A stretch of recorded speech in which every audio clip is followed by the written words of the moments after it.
Kristo. Kaya, nung makita ni Apostol Tomas ang Panginoon Kristo, ng tagpong iyon, hindi ang pinag-uusapan, Diyos ba o hindi Diyos ang ating Panginoon Kristo? Kaya nagulat po si Apostol Tomas nang makita niya ang ating Panginoon Kristo. Kaya nasabi niya yung Panginoon ko at Diyos ko. Kaya may nagsasabi naman po na ganito na, hindi raw po totoo, kapatid na Diyo, na nagulat si Apostol Tomas nung sabihin niya yung mga salitang, Panginoon ko at Diyos ko. Anong reaction po natin doon?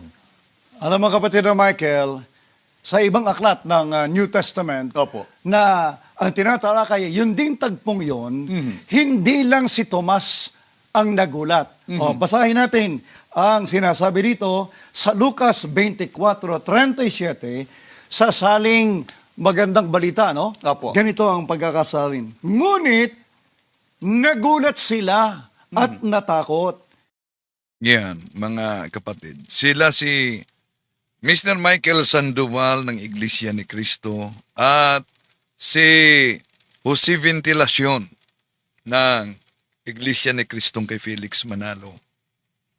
Para lang tutulan ang katotohanan ng ideklara ni Santo Tomas, Panginoon ko at Diyos ko.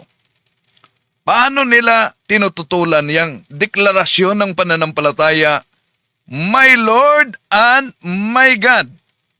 Isang malinaw na deklarasyon talaga ng pananampalataya yan. My Lord and my God. Sabi nila, mali daw, nagulat daw. Hindi yan general exclamation, oh my God! Iba yon. At kung sisilipin natin ang original sa kahit na sa Greek kaugnay diyan, napakalinaw ang pahayag sa original Greek Bible in which the New Testament was written. Anong sabi sa original Greek? Ho kyrios mo, kay ho theos mo. Ang aking Panginoon ko at ang Diyos ko.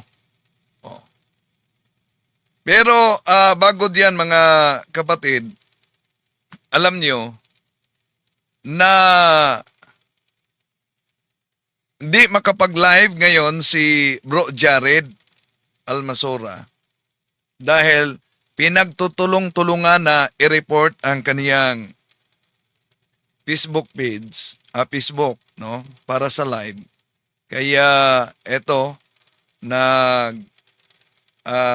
apel siya. Kung malala ninyo ang YouTube channel ni Kabornok Factbusters na merong 69,000 followers, subscribers, ay nahack at agad-agad dinelete ng hacker. Yon sila basta mahirapan sila sa pagsagot sa katotohanan at ayaw ng katotohanan. Yon ang ginagawa. Kaya nakiusap si Bro Jared na ipaabot sa inyo, baka magtaka ang iba itong audio niya kung bakit daw umano hindi siya makareply. Ito po ang mga kapatid, magandang araw, magandang hapon, magandang gabi sa inyo. Nawa ay ipamahagi itong voice record na ito dahil sa kasamaang palad po ay reported po ang ating account at may mga salbahe na hindi makalaban sa aral na dun makikilalang katotohanan sa 7:7 ng 1 na ayaw nilang sundin, patunay na mga antikristo sila at peking Diyos ang kanilang pinaglilingkuran na nakahawa nung itim na budhi niya sa kanila, kaya nireport ang aking account. Ipalaganap tawa natin itong voice record na ito sapagkat baka magduda ang mga kapatid na aking friend na pansamantala munang hindi ko sila marereplyan at pasama na rin sa pananalangin gaya ng sabi ni Apostol Pablo sa 2:1 ng unang Timoteo na ibig ko sana kayo manaing manalangin, mamagitan at magpasalamat. Muli, mawawala muna ako saglit. Salamat. Yan, nakiusap si Bro Jared, kung maaari, iparinig daw para baka magtaka umano, di siya makareply, no? Pinagtutulong-tulungan na i-report ang kaniyang channel. So, mga kapatid, narinig nyo ba? Comment kayo. Narinig nyo ba ang audio ni Bro Jared? At may katanungan tayo dyan. Batay sa narinig din ninyo galing sa mga ministro na nagulat daw si Tomas. Maniniwala ba kayo nga nasa Juan Kapitulo 20-28 nagulat si Tomas? Yes or no? Pwede niyong sagutin yan. At ito ang ating ipapaliwanag ngayon mga kapatid. Ang babaw ng dahilan para lang tutulan ang katotohanan na ang deklarasyon ng pananampalataya ni Santo Tomas, Panginoon ko, Diyos ko, ay kanilang tutulan. Samahan ninyo ako.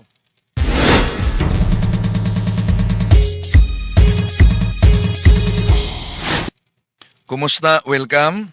At itong yung lingkod, Brad Windel Talibong, muling makasama ninyo sa pagkakataong ito mga kapatid.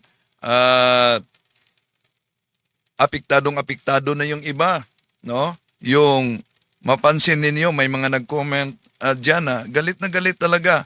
Sabi nila, buhay ka pala hanggang ngayon, Mr. Talibong. Maramdaman mo ang galit nila. Pero ipagdasal po natin sila dahil biktima lang sila na nabulag sa katotohanan. Sana magising sila sa pamamagitan ng ating pagsagot sa mga ikinakalat na maling aral kaugnay sa ating Panginoong Hesukristo at sa kanyang tunay na simbahan. At kay Kaburnok na Factbusters, nawala na hack kasi, no? Kaya may mga nagtanong sa akin, nag-comment na bakit nawala. May bago si Kaburnok na sa link natin diyan. Pwede niyong ako nakiusap na follow, i-subscribe ninyo ang bagong Factbusters, dalawa yun na channel. And then, meron din tayong isang channel, ang Pananampalataya at Katwiran. Makatulong kayo sa propagasyon ng ating evangelisasyon, sa pagsagot sa mga tuligsa at maling aral, mga kapatid, na ating inihayag sa pamamagitan sa social media. Sa paraan na i-share ninyo sa mga kasama nating mga Katoliko ang videong ito o sa kahit na sa hindi mga Katoliko para mabuksan ang kanilang isipan. Inaniyahan din natin ang ating mga suking taga-subaybay. Huwag kalimutang pindutin ang like sa ating live at huwag ding kalimutang mag-subscribe sa mga bago pa lang at pindutin ang bell button para updated kayo, mag-comment, i-share ninyo mga kapatid. Okay? So, huwag kalimutan, no, na mag-follow lalo na sa Factbusters PH sa kay Kaburnok. Narinig nyo ba yung, ulitin ko, ang pakiusap ni Jared? Mag-comment kayo kung narinig nyo ba? Mga kapatid, magandang araw, magandang hapon, magandang gabi sa inyo. Nawa ay ipamahagi itong voice record na ito dahil sa kasamaang palad po ay reported po ang ating account at may mga salpa Narinig nyo ba yon? sa aral na doon makikilalang katotohanan sa 7:17 ng 1 na ayaw nilang sundin, patunay na mga antikristo sila at peking Diyos ang kanilang pinaglilingkuran na nakahawa nung itim na budhi niya sa kanila, kaya nireport ang aking account. Ipalaganap nawa natin itong voice record na ito sapagkat baka magduda ang mga kapatid na aking friend na pansamantala munang hindi ko sila marereplyan at pasama na rin sa pananalangin gaya ng sabi ni Apostol Pablo sa 2:1 ng unang Timoteo na ibig ko sana kayo manaing manalangin, mamagitan at magpasalamat. Muli, mawawala muna ako saglit. Salamat. Ayan, si Bro Jared yon, no? Paki-comment lang kung narinig nyo ba ang yes, klaro. Maraming salamat, no? At sa mga nagsubaybay dito, paki-comment din kung saan kayo nakabase para alam natin kung saan nakaabot itong ating evangelization. Di naman natin layunin na saktan talagang dami ng ating mga kapatid, no? Timbang-timbangin din ninyo. Huwag kayong magiging, ano yung sabi ni Ministro Sandoval? Brainwash. Ano ba yung brainwash? Alam niyo, madaling makilala yung brainwash eh. Pag sinabi pong brainwash, sarado ang isip, yung maling ginagawa nung kanyang tagapangaral o mangangaral, hindi niya makita. Oh, yan. Yon ang brainwash daw. Maling aral ng kaniyang mangangaral ay hindi makita. Sa pagkakataong ito, mga kapatid, ating itutuwid itong maling aral sa Iglesia ni Cristo na tatag ni Felix Manalo. Kaya may katanungan tayo dyan, yes or no, sa pagkakataong ito. Merong 29% naniniwala na nagulat si Tomas. Sa katanungang, naniniwala ba kayo na nagulat si Tomas sa Juan Kapitulo 20:28? 28% yes.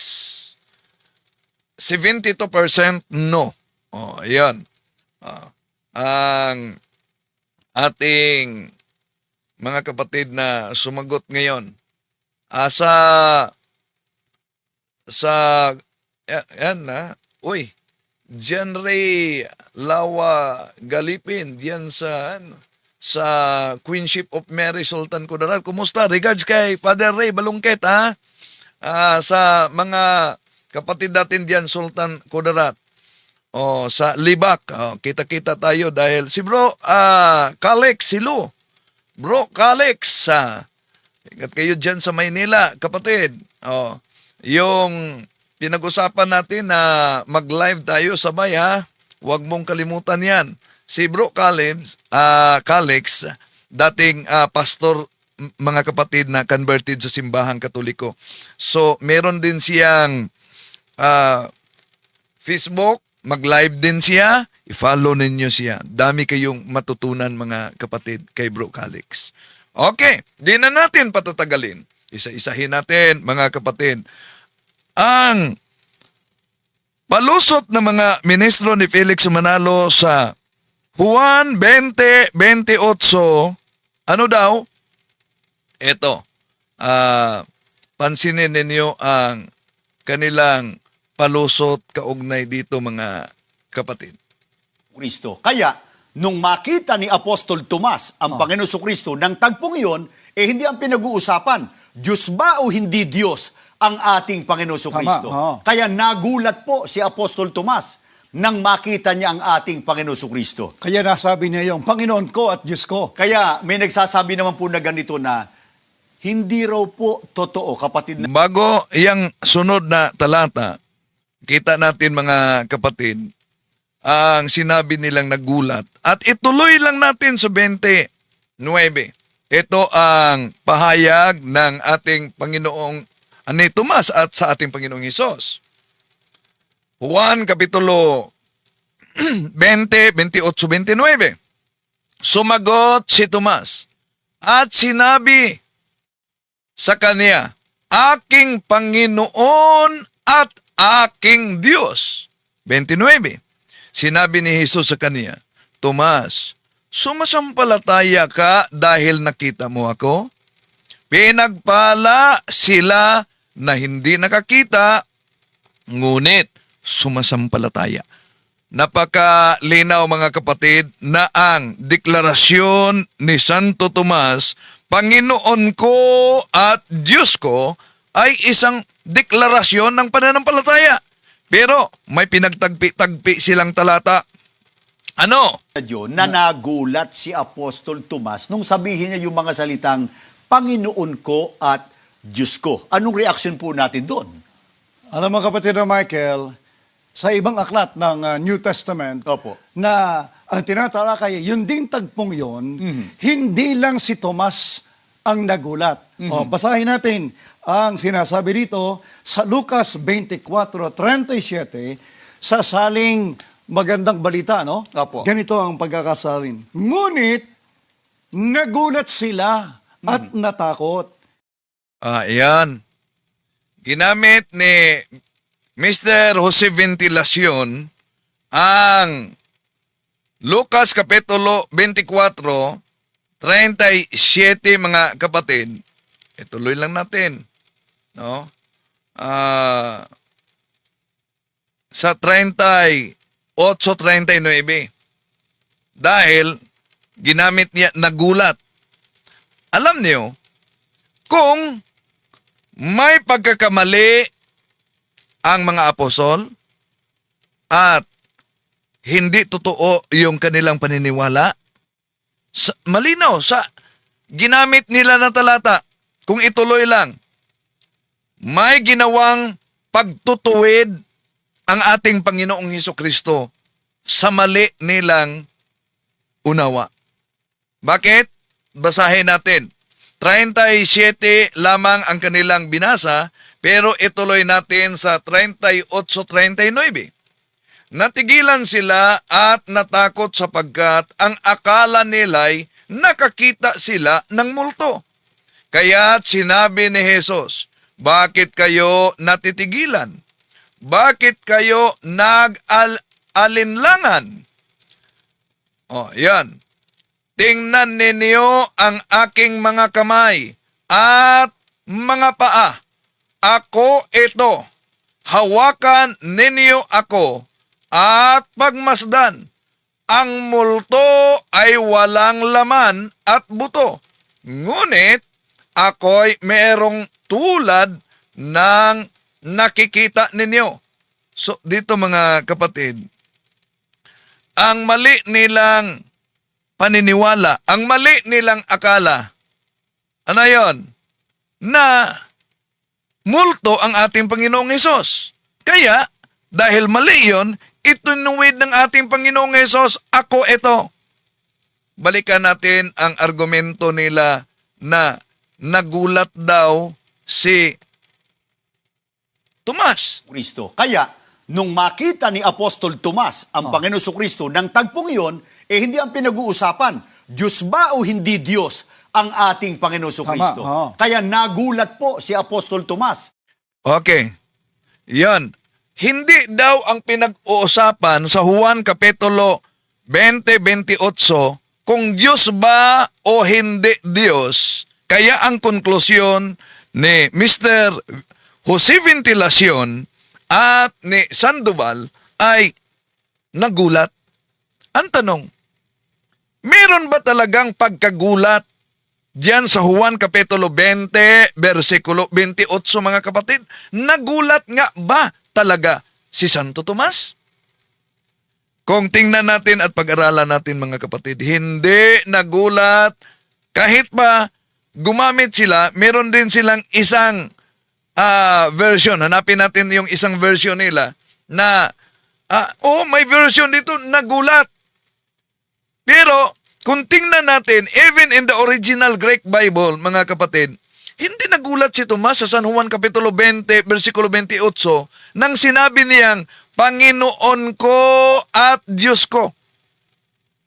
So, napakalinaw na hindi ito ekspresyon ng pagkagulat, kundi isa itong malinaw na pagpapahayag ng pananampalataya matapos niyang makita ang muling nabuhay na Jesus na dati ay hindi niya yan pinaniniwalaan.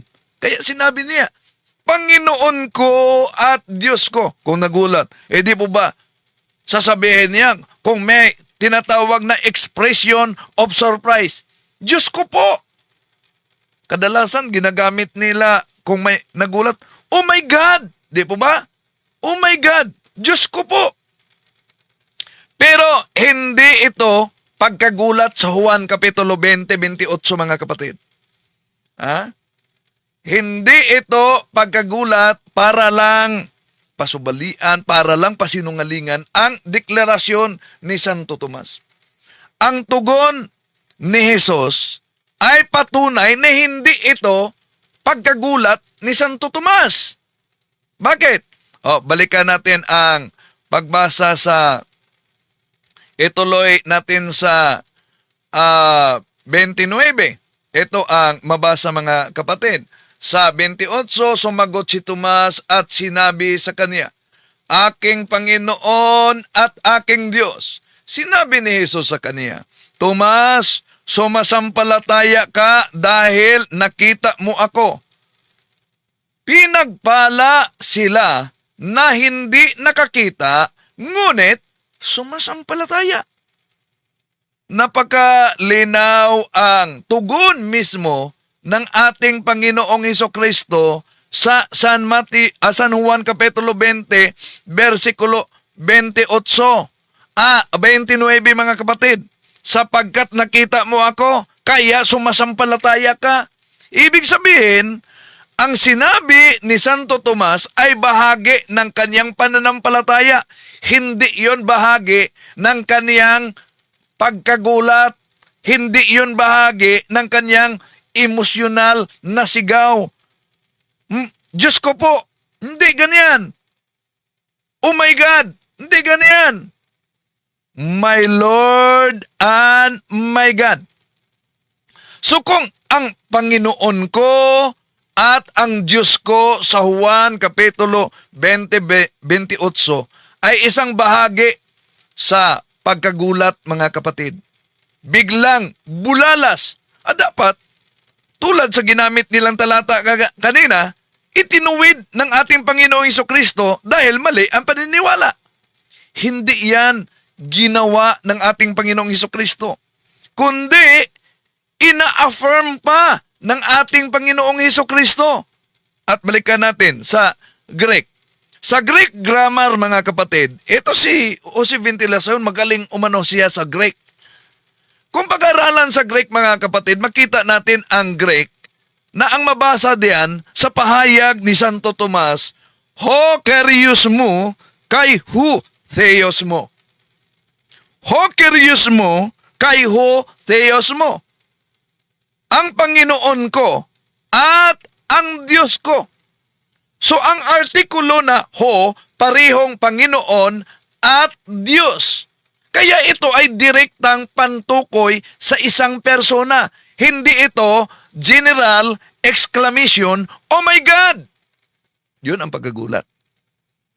At tandaan natin, sa kulturang mga Hodyo, hindi pwedeng tawaging aking Diyos ang sinuman maliban sa tunay na Diyos.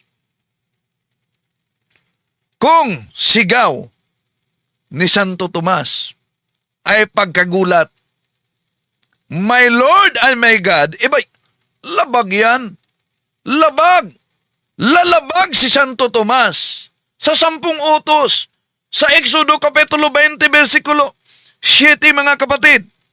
At si Jesus, dapat itatama niya ang maling unawa ni Santo Tomas kung nagkamali siya. Pero, hindi yan ginawa ng ating Panginoon Jesucristo. Balikan natin sa Greek. Ho kyrios mo kay ho theos mo. Ang Panginoon ko at ang Diyos ko. May artikulong ho. At yung artikulong ho, pariho yung tumutukoy, ulitin ko. Sa Panginoon, kyrios, at sa Diyos, theos. At ito'y direktang tumutukoy sa ating Panginoong Hesukristo, mga kapatid. Kaya, yung sinabing nagkagulatan at therefore hindi totoo, bunga lang yan sa imagination. Dami nilang mga interpretasyon sa Biblia para lang pasubalian, para lang tutulan na ang ating Panginoong Jesucristo ay tunay na Diyos at tunay na tao. Kaya mga kapatid, tabayanan niyo mamayang gabi, iyon ako ang na-assign sa pagtalakay, yung mga talatang ginagamit nila, isa-isahin natin Oh.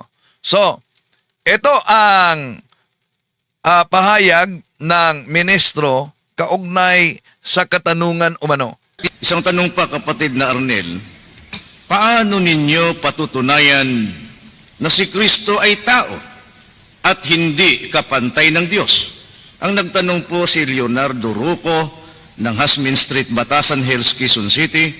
Itong katanungang ito, kapatid na Arnel, na paano natin patutunayan na si Kristo ay tao at hindi kapantay ng Diyos. Ang pagkilala po ng Iglesia ni Kristo, mga mahal po naming mga panauhin, ay batay po sa itinuturo ng Biblia kung ano ang tunay na kalagayan ng ating Panginoong Hesukristo.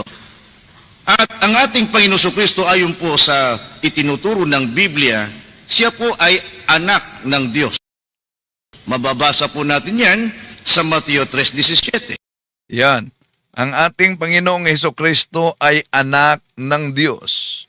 At mababasa sa Mateo 3:17. Ang tanong, dahil po ba mababasa sa San Mateo 3:17 na siya ay anak ng Diyos, si Kristo'y hindi na Diyos? Wala namang mabasa diyan na siya ay hindi na Diyos. Pero may panlito silang katanungan. Kung si Kristo'y Diyos, ang Ama'y Diyos, dalawa na ba ang Diyos? Sige. Sasagutin natin yan, mga kapatid.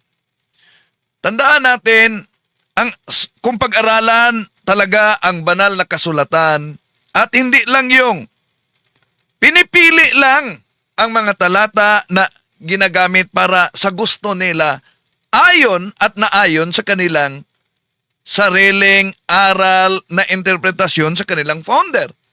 Sa banal na kasulatan, ang ating Panginoon Hesukristo ay hindi lamang anak ng Diyos, kundi siya rin mismo ay Diyos anak.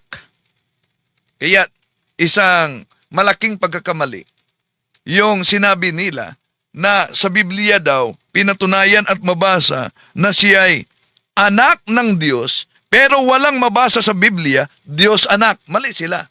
Patunayan natin bakit mali sila. So, ulitin ko, ang ating Panginoon Hesukristo hindi lamang anak ng Diyos, kundi siya mismo ay Diyos anak.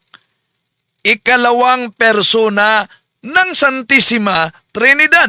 Ngayon ang tanong, bakit sa San Mateo Kapitulo 3, versikulo 17, tinatawag siyang anak ng Diyos? Mateo na ginagamit nila, Mateo 3:17. Ito ang minamahal kong anak na lubos kong kinalulugdan.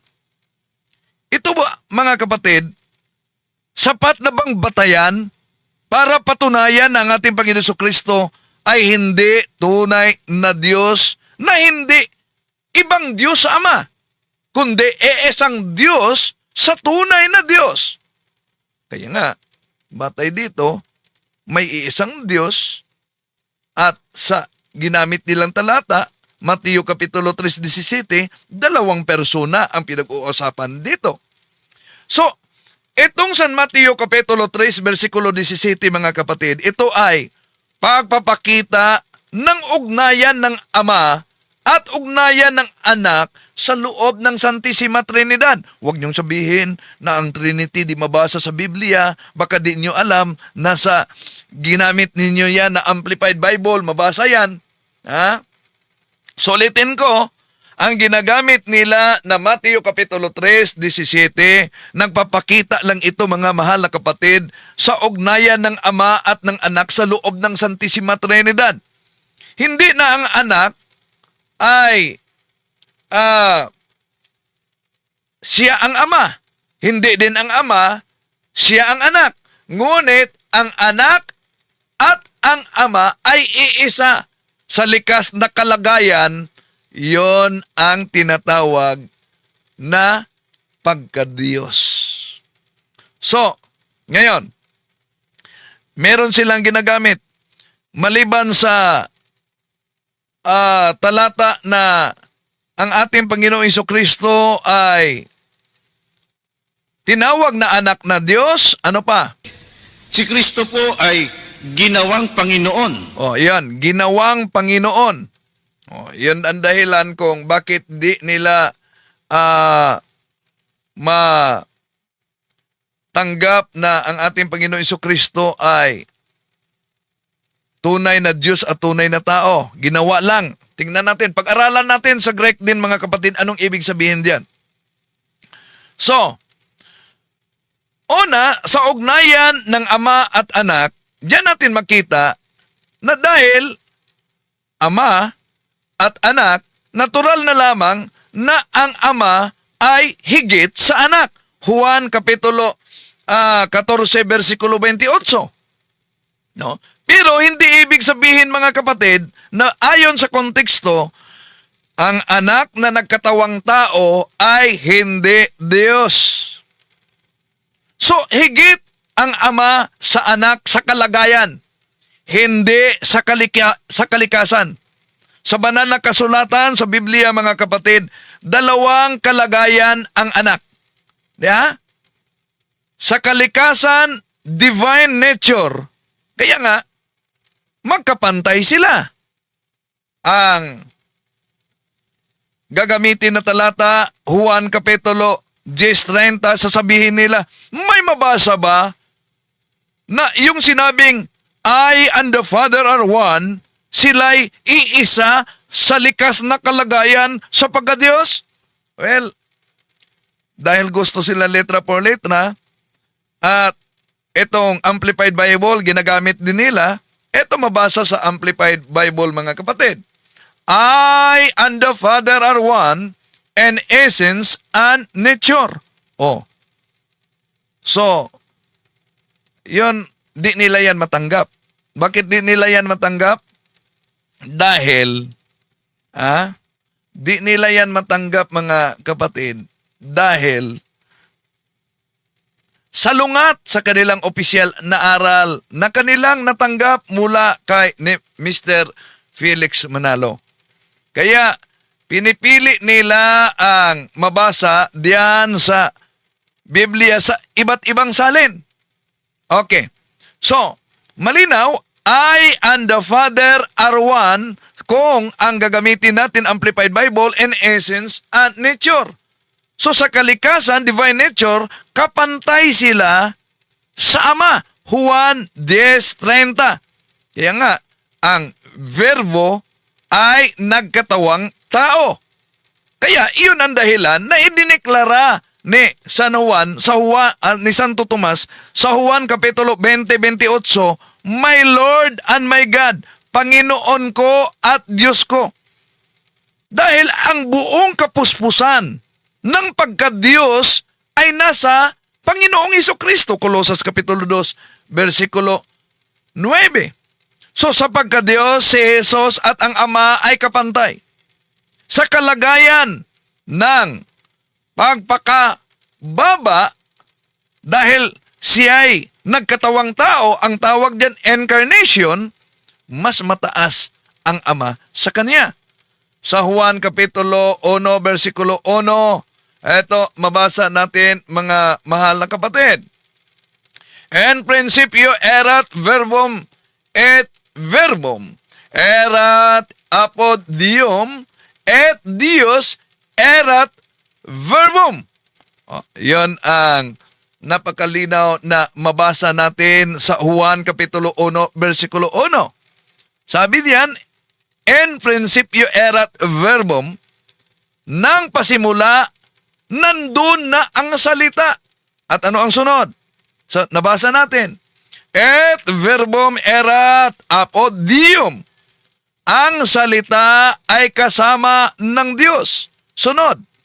Et Dios erat verbum. Ang salita ay Diyos.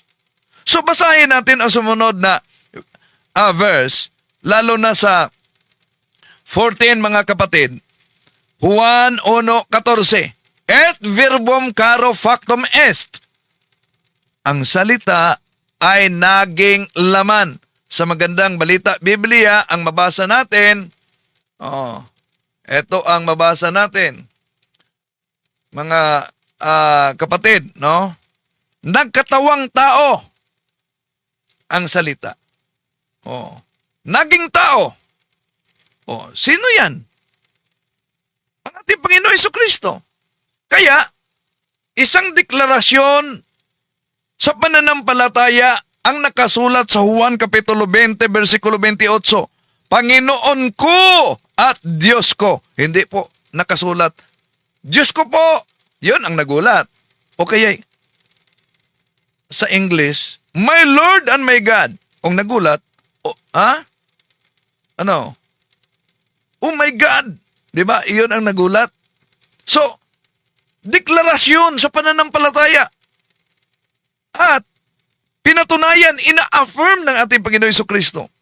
So, ang buong kapuspusan ng pagka-Diyos ni Jesus, nasa kanya, Colosas Kapitulo 2, versikulo 9, mga kapatid. Sa pagka-Diyos, si Jesus at ang Ama ay kapantay.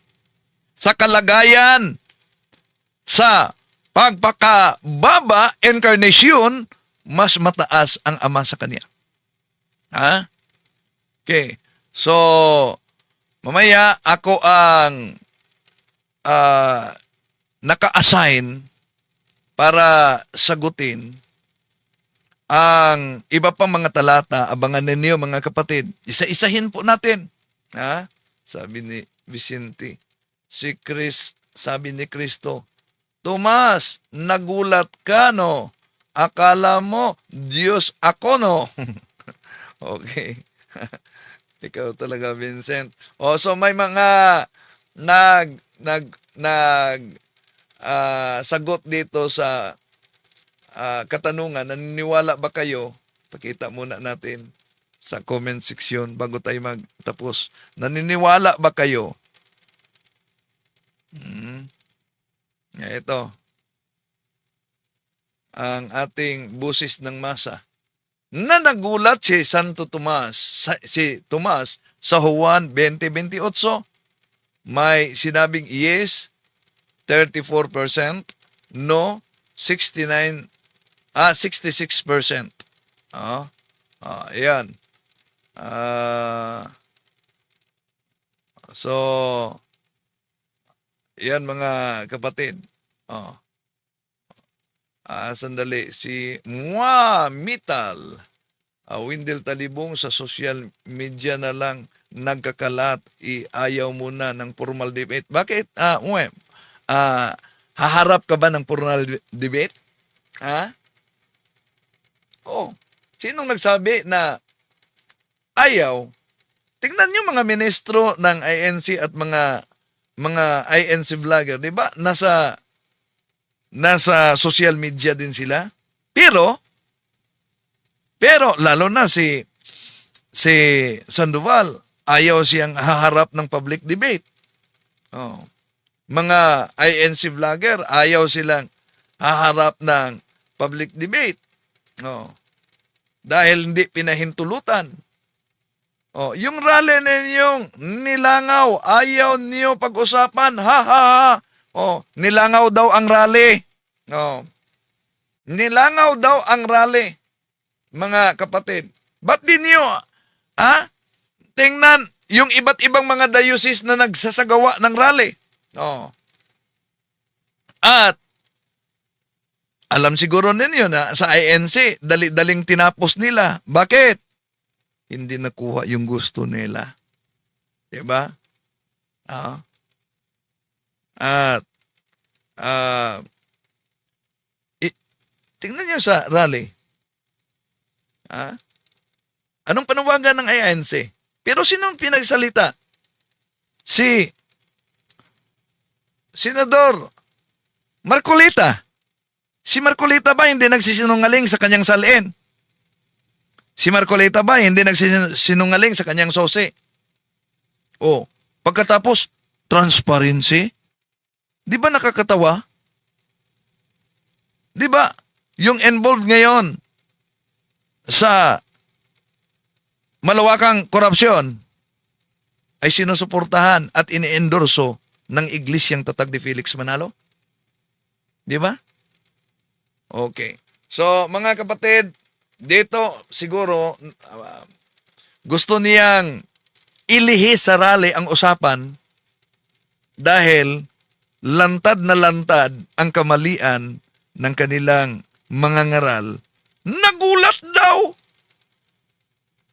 Di naman nila sinabi na dahil nagulat, hindi totoo.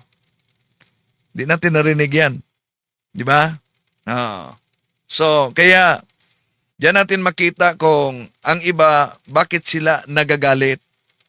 Dahil, yung kanilang maling unawa at maling aral ay nalalantad.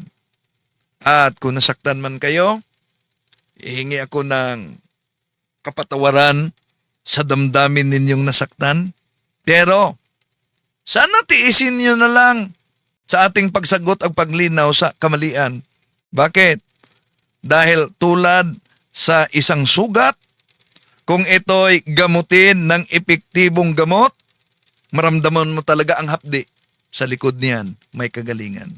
Maraming salamat po. Hanggang sa muli, itong inyong lingkod, Brad Wendell Talibong. Adios.